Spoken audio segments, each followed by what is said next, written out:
Okay, so what was I saying? Yes, Dynamis. I had for over a year and a half, nearly every week, Wave 3 clears, formed the parties, and at least co-led targeting mobs and getting Wave 3 clears, yeah, for a long time. So I've got a ton of experience in Wave 3 Dyna, and as we get as we get higher master levels and new job adjustments come, the meta is going to slowly shift as basically everything becomes viable in that content as it ages. So I wanted to take this opportunity between, prior to master levels, before Dynamis Wave 3 gets easier and easier, I just want to share my experience having led melee strategy Dynamis clears for that long and just talk to you about what I think a tier list looks like. Now, one thing to know that's important is anything in this job is playable in this strat, and we're going to go over that today. That's why you see no F tier. One of the positive aspects of this game is you can play what you want to play. Now, Wave 3 requires, accuracy buffs, attack buffs, so you have to, your supports are going to be, very key, but we'll talk a little bit about what each of the supports brings and where you can actually make use of other jobs that have things like defense down for Wave 3 clears. Now, this does not take into account fully Waves 1 and 2. I will touch on Waves 1 and 2 stuff with some of the jobs that we go over, but not all of them. And another point I want to make is if your favorite DD job is a little lower on the list than others or something, please don't think that means that it's worse. So I'll make my case for each job that I think is slightly higher or slightly lower on the list. So without elaborating any further, let's just hop in. And of course, feel free to sound off in the comments below on your opinion on where I put your favorite job. Right. So, Blue Mage, first of all. Blue Mage is... so I've heard of people using Blue Mage for Magic strat. By the way, let's address that too. This is not Magic strat, so you're going to see some jobs are going to be... they're going to be different than they would be if you were doing Magic strat. This is pure melee strat. Yes. So party comp. Last note before we get started. Party comp. One tank party with 1 or 2 tanks, depending upon what you have. Preferably a bard and a healer, and potentially like a Geo for debuff bubbles.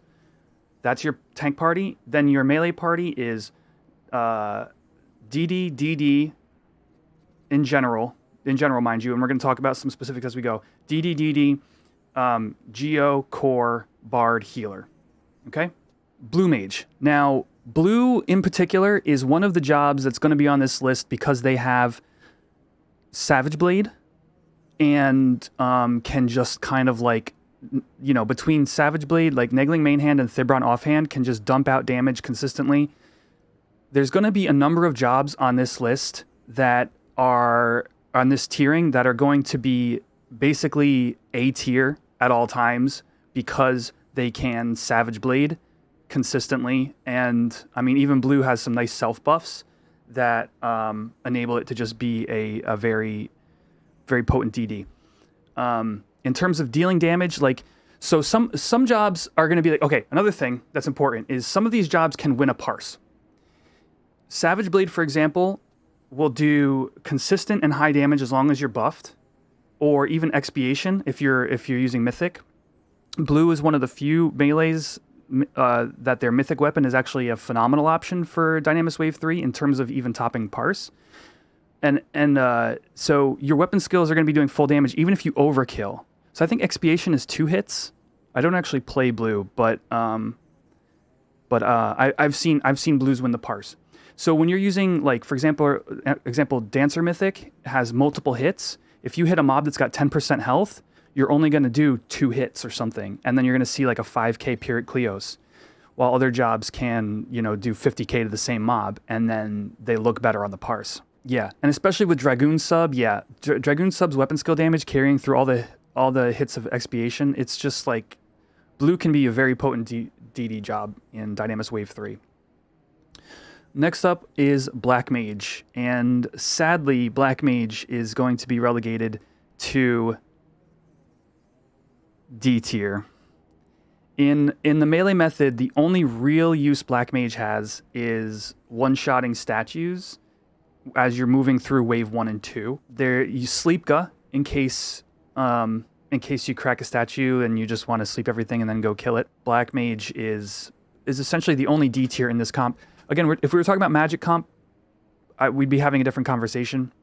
Bard is the support job that's definitely S tier. The fact that Honor March gives you a massive amount of accuracy and attack in addition to almost capping your attack speed, it's just too good. But we run Bard with double Madrigal. So you're talking Honor March. Usually there's a red mage, so we'll do Honor March, Minuet, Madrigal. And your accuracy, if you're a decently geared DD job, you're going to be capped on everything except for maybe the wave 3 thief mobs, like the high evasion NMs. Simply the NMs. Wave 3 boss is going to be a consideration going into some further jobs here. And accuracy is less for that. So you can't run without Bard. Like, we'll see some of the other supports what you can do, but Bard is just S tier, is totally necessary. Okay. Beastmaster. Now, Beastmaster is interesting because you have something going on with Beastmaster. So, in terms of its overall damage, for me, it's a B tier. You don't have any self buffs that are great. You are relying on weapon skills that are just better on other jobs. And your pet isn't really able to do like much DPS as well. Now, the thing about Beastmaster is the defense down, and what bumps it into an A tier choice for me is that the defense down, we've had at least one run that I know we specifically brought in a beast over a Geomancer and used the defense down on packs of mobs, and we were capping attack. So we have dropped, and in the world of ML 30 now, ML 20 plus, I think that you are actually perfectly valid to bringing Beastmaster in the Alliance over having a Geo in each party. I think that there's a world where that becomes true as we move forward in higher gear and higher ML levels. The defense down on all the mobs is just too potent. And and you can't forget the 10%. Yeah, Kamishi points out the 10% HP down on the boss. Literally, it's like a million damage or whatever to the boss. Cool. So again, we're in this in between phase again, where ML is now a thing, but the majority of my time spent in Wave 3 was pre-ML. So it's kind of a cool time to be kind of like taking a look back at what was great and what's becoming better. Next up is Corsair, and I think we all know where this goes. It's S tier.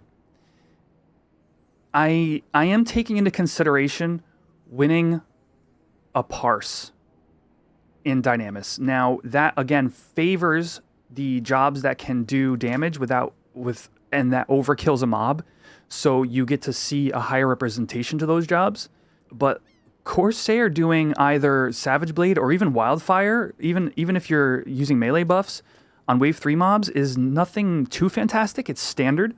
Of course, your buffs are amazing. Chaos and Sam's roll are, there's not much to say about Core. The thing that also enables it to also win a parse, though, is Leaden Salute against the boss. For some reason, the boss just folds to darkness damage from Leaden Salute, and you have the double Dark Weather or double Dark Weather inside of Dynamis. I mean, come on. It's insane. It adds so much to the party in terms of buffs. It could consistently win parses, and it's just an all-around blast to play. It's one of the main jobs that I've played in Wave 3, and really enjoy it. Next up is a personal favorite, and that is Dancer. Now, I struggle with this one because I've used it to great result, and it's probably gonna follow the same logic as Beastmaster. So I'll tell you what happens with Dancer and why I'm gonna keep it here probably in it's like B+ tier, and I'll tell you why. It's got fantastic damage, and is just like it's my preferred like DD job to play, really. Fantastic damage with Rudra's Storm. It can put up insane numbers with Climactic Flourish. It's got defense down on NMs. Here's the problem: Dancer is a single target debuffer. So against NMs, throwing on box step, they just get shredded. They just die so fast. But it's only single target. So it actually has slightly less utility than Beast, even though the damage is higher.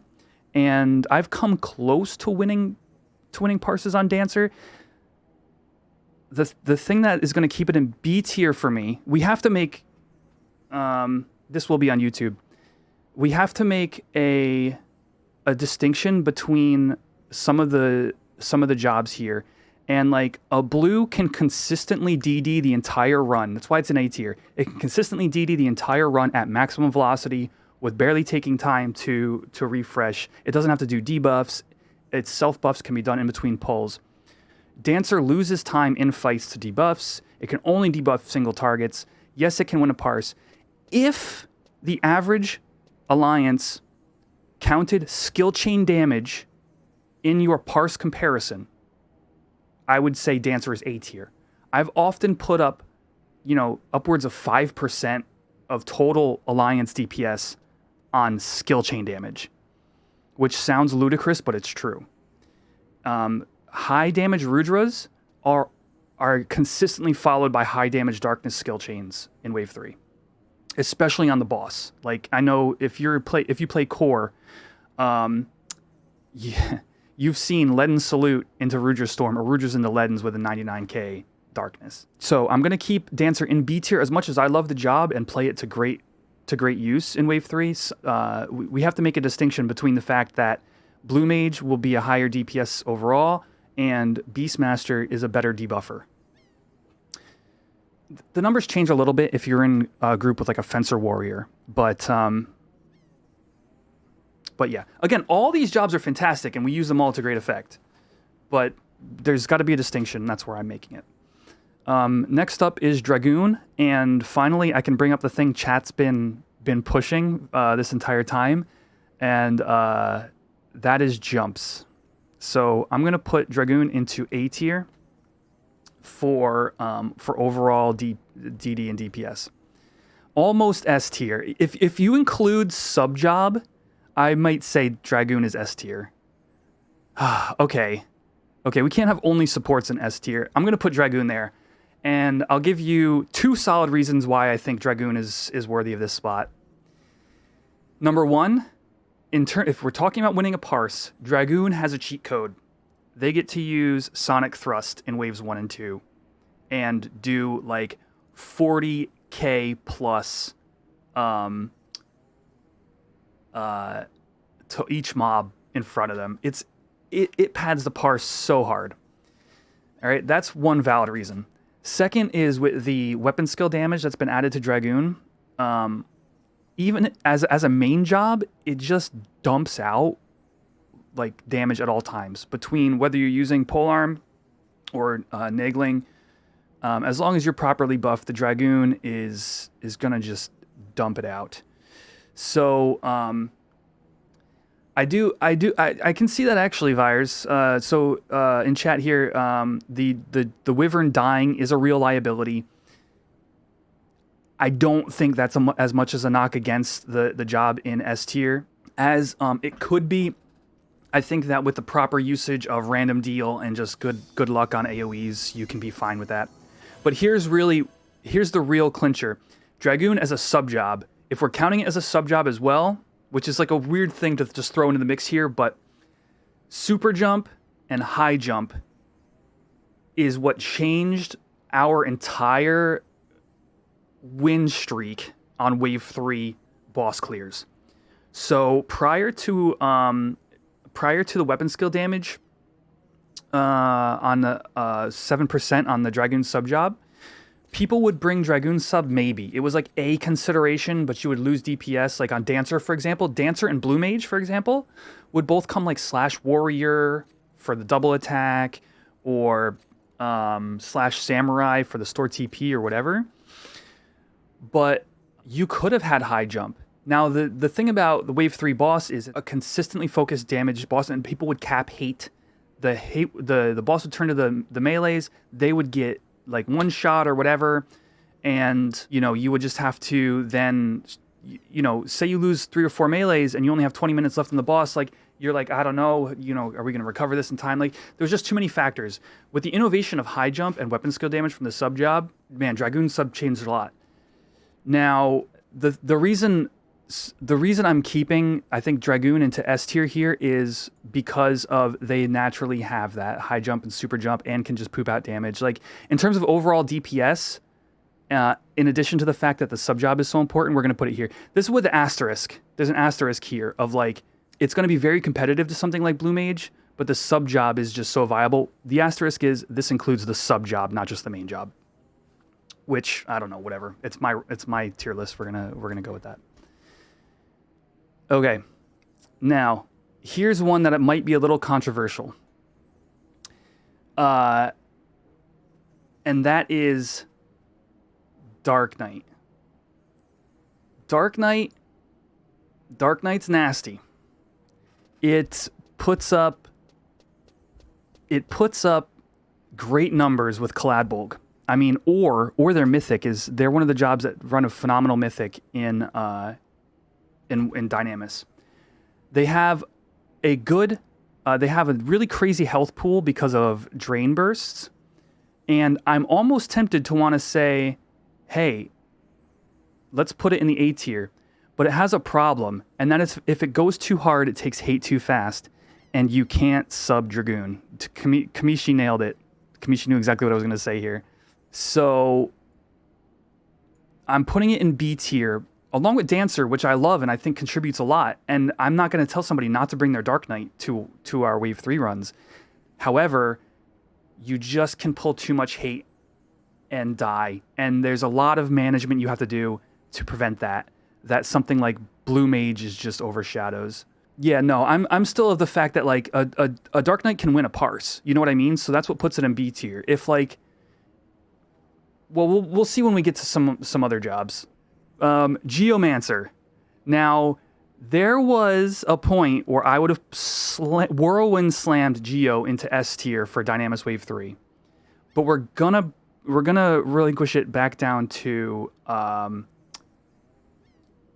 tier, and that is the same reasoning I mentioned earlier. In the world of master levels, as we continue to get stronger, I think that a Beastmaster can outright replace the Geo.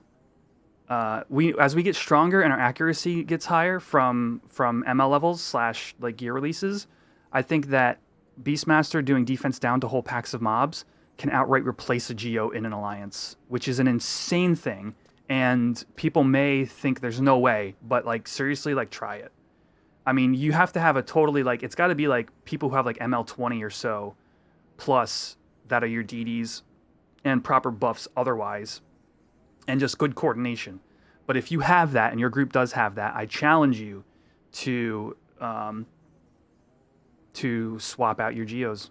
It sounds crazy, but I think there's a world where that starts to happen. The accuracy is the biggest concern, and you know what? Maybe you should bring a Dancer in your alliance too. Just saying. Okay. So that's Geo. Not much to say about Geo otherwise. We know it, we love it, we use it.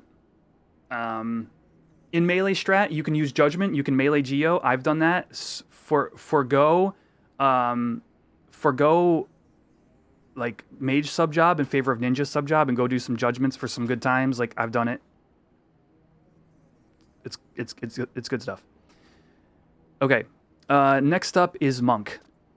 Now, you're going to start to see the melees that sort of live in this quote-unquote B tier, and that is because the lack of Dragoon sub, the self buffs are okay on Monk. Dark Knight has better. Monk can slash Dragoon. I've never really seen that. That's interesting. And it falls off when impetus is down. Yeah, and in terms of winning a parse, also Monk struggles from their better weapon skills being multi-hit. And so if you're talking about just like, it's got the same issue as mentioned earlier, and I don't want to beat too hard, but the idea that overkill weapon skills will display higher on a parse, you're never going to see the Monk's full potential on anything where if they weapon skill at 10%, you only see a third of their weapon skill. Wow, I'm actually learning something new. I didn't realize Monk could slash Dragoon. That's awesome. The weapon skill damage carrying through each hit. That makes a lot of sense. Yes, for sure. I'm not going to turn down any of these jobs at all, like, with the exception of maybe Black Mage.